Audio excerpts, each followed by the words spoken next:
In my hometown of Washington, D.C., the obvious is a little bit harder to come by. But it is there all right.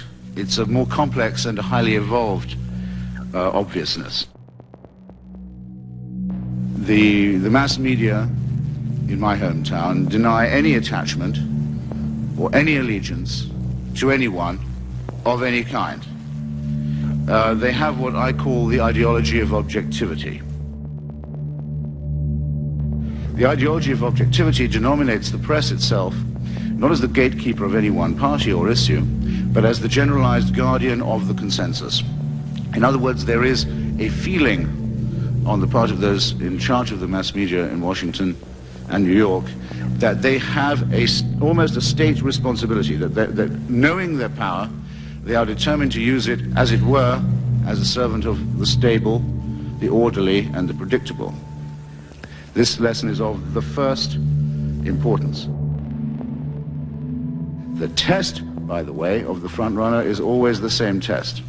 That test is the word moderation.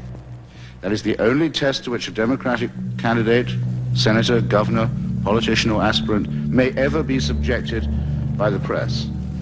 Is he or is he not a moderate? You can see the same language, I'm sure you will hear it, in a different way in the everyday practice of Washington.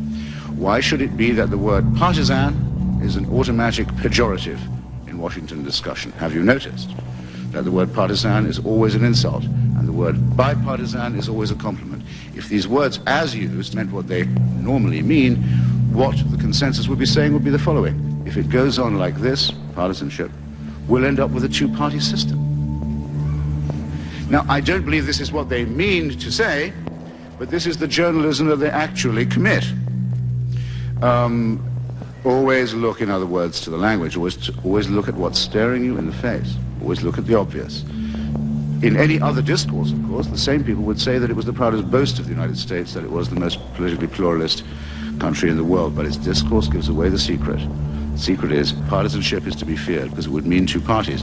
And the secret is that there is one party, that it's a Beltway Party, a Washington Party, a permanent party, the party of those in power, and most of those in the leadership of the Washington equipe of the press are members of it, and proud of it, and lucky, and afraid of the possibility of falling out of favor.